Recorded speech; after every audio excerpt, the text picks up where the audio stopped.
Ustadz-ustadz berkata mati itu sakit. Katanya mati itu seperti ditebas pedang ratusan kali. Ada yang mengatakan mati itu seperti kambing hidup dikuliti. Ada yang mengatakan hidup itu, mati itu seperti mata kail pancing ditarik dari kulit yang basah. Daging-dagingnya ikut keluar, terburai. Kenapa dia tersenyum? Ternyata dia tersenyum karena bayang-bayang kampung halaman sudah tampak di pelupuk mata.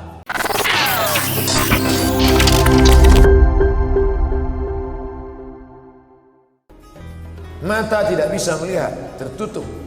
Kaki tidak bisa melangkah, lumpuh. Jantung mulai berdetak perlahan. Tapi ada mukjizat, keutamaan yang diberikan Allah, yang diberikan kepada Nabi Muhammad sallallahu alaihi wasallam. Laqinu mautaku, dengarkan ke telinga orang yang hampir sakratul maut itu kalimat la ilaha illallah. Apa maknanya? Bahwa telinga orang yang koma sekalipun bisa mendengar.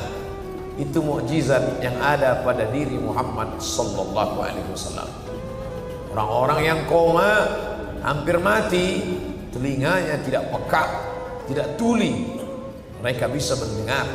Bisikkanlah surat Yasin ke telinga mereka, bisikkan ayat kursi ke telinga mereka, meleleh air matanya.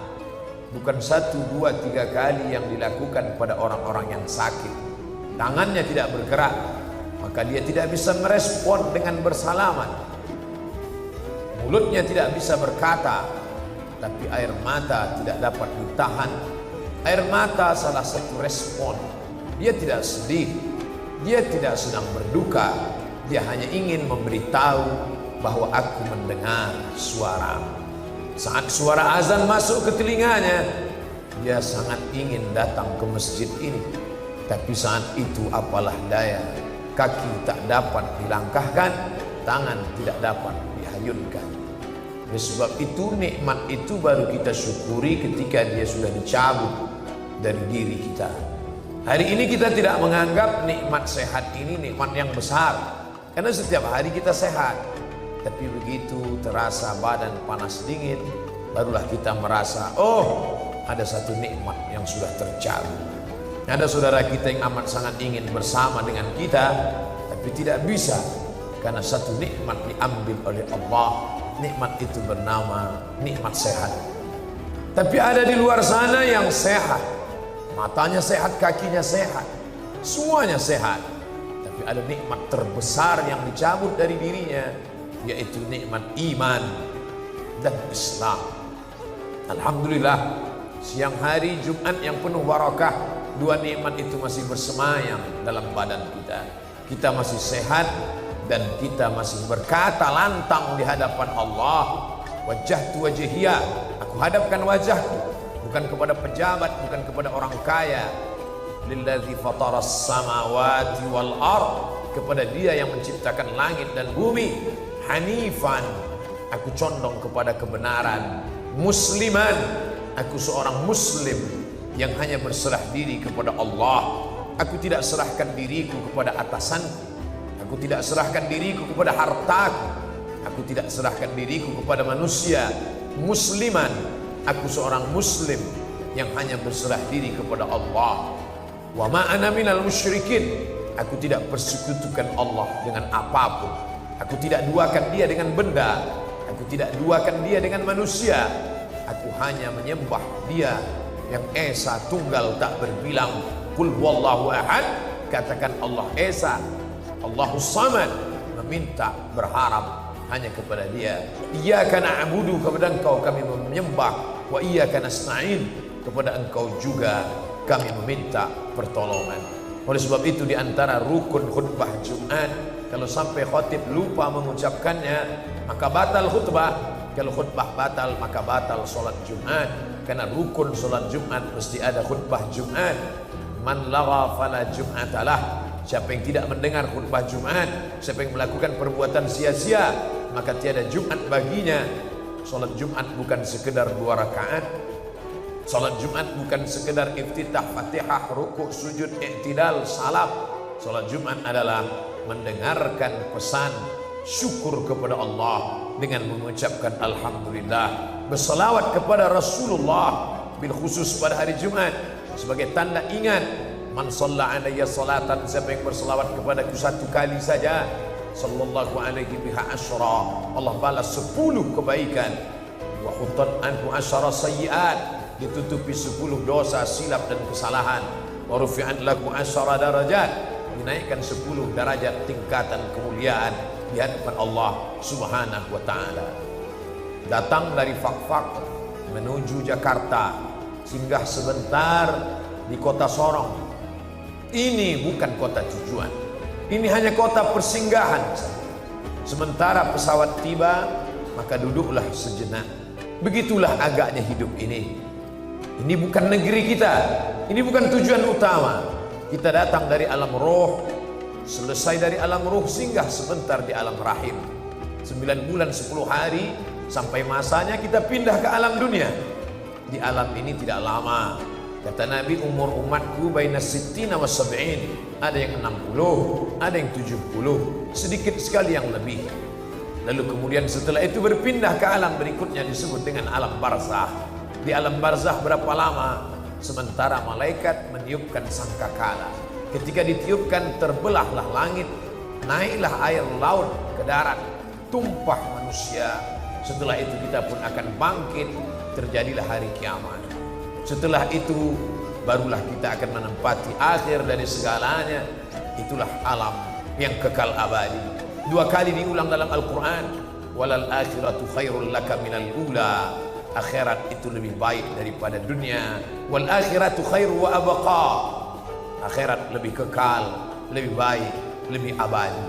Oleh sebab itu kalau ada orang yang sampai di airport ini merasa inilah tujuan, dia salah baca tiket, dia salah baca, salah mengerti, salah paham. Ini bukan tujuan utama, ini hanya tempat persinggahan semata. Kalau ada yang melihat pesawat sudah datang untuk membawa ke destinasi terakhir, tapi dia tetap duduk santai, ada 2 kemungkinan. Yang pertama, ini orang tidak mengerti hakikat transit. Yang kedua, bahwa ini orang mungkin akalnya sudah hilang. Rufi'al qalam, mereka memang tidak dicatat amalnya. 3 orang ini memang tidak diakui kehidupannya. Anis sabi hatta yahtalib, anak kecil sampai akil baligh. Anil naim hatta yastayqiz, orang tidur sampai bangun tidur. Anil majnun hatta yafiq, orang gila sampai sembuh. Oleh sebab itu ketiga orang ini tidak dianggap saat transit. Banyak anak-anak yang tertinggal karena tidak mengerti tujuan akhir. Banyak orang gila tidak peduli karena tidak diajak diurus oleh orang yang waras. Dan ada orang yang tertidur lelap sampai tidak sadar panggilan keberangkatan sudah lama dikumandangkan. Oleh sebab itu kita yang sehat, akil baligh, selamat dari anak kecil karena kita sudah dewasa.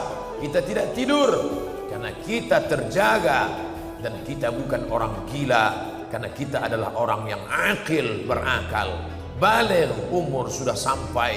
Maka kita dibebani hukum. Sadarlah bahwa ini hanya tempat persinggahan. Berapa lama kita di sini?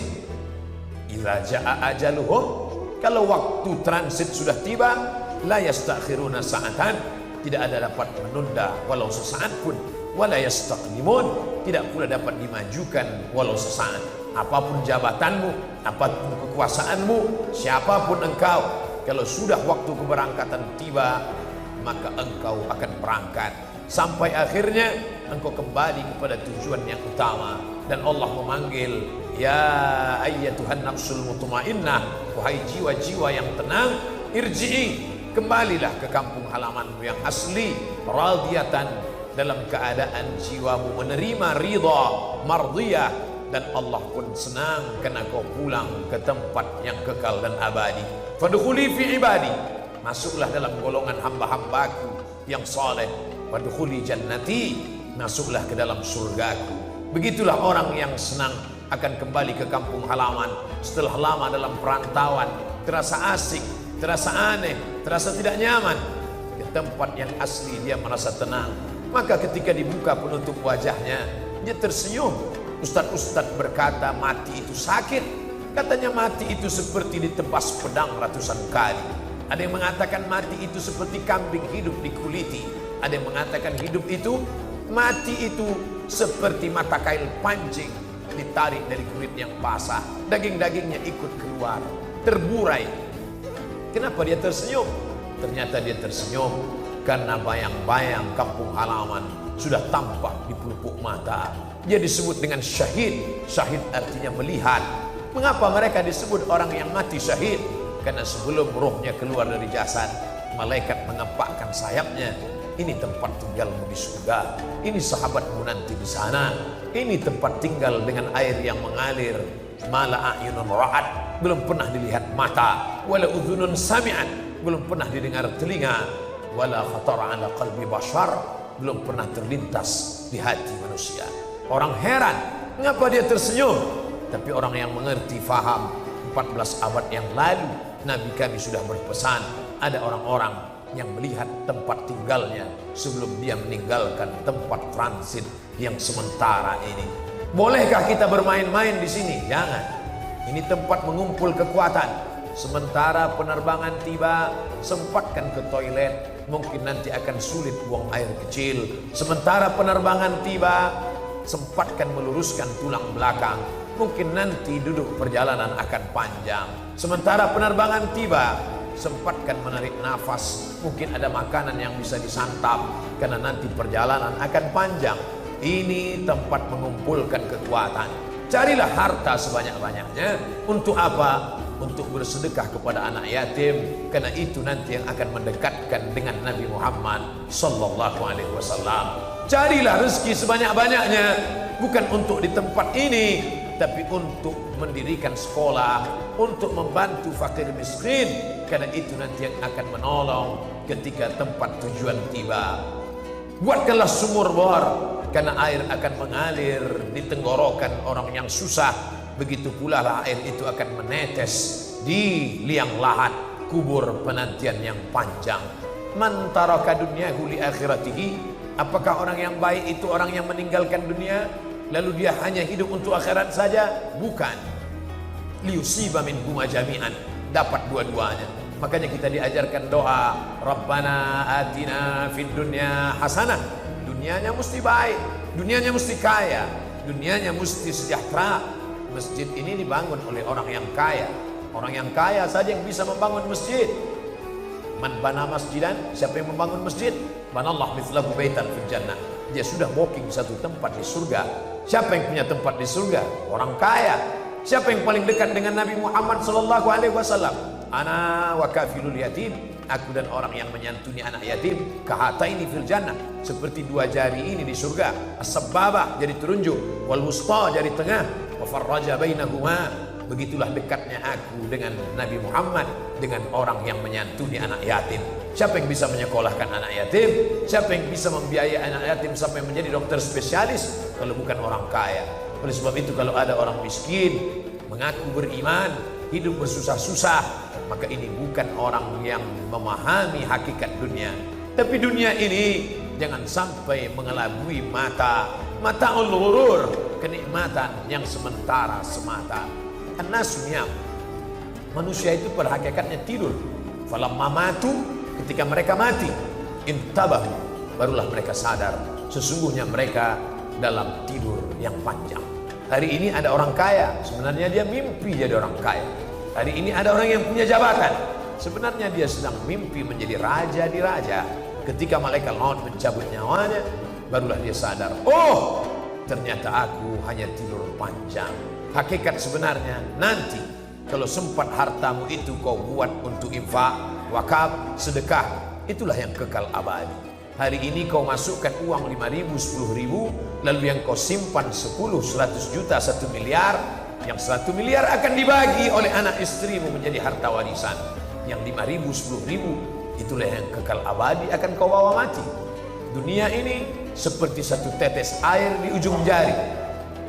Tegaklah di tepi pantai, pandang samudera yang luas, celupkan ujung jarimu ke dalam lautan, tarik ke atas, falyanzur bima yarji, panjang.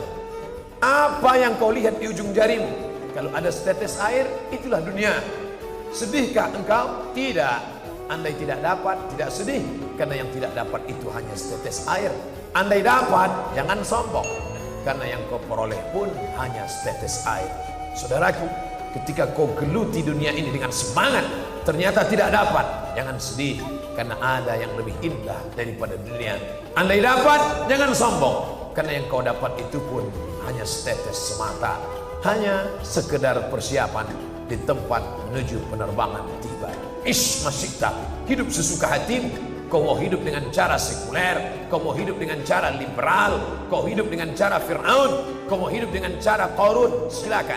Fa innaka mayyit, tapi ingat, kau akan mati dan kau akan masuk ke liang lahat, akan menjadi santapan cacing tanah.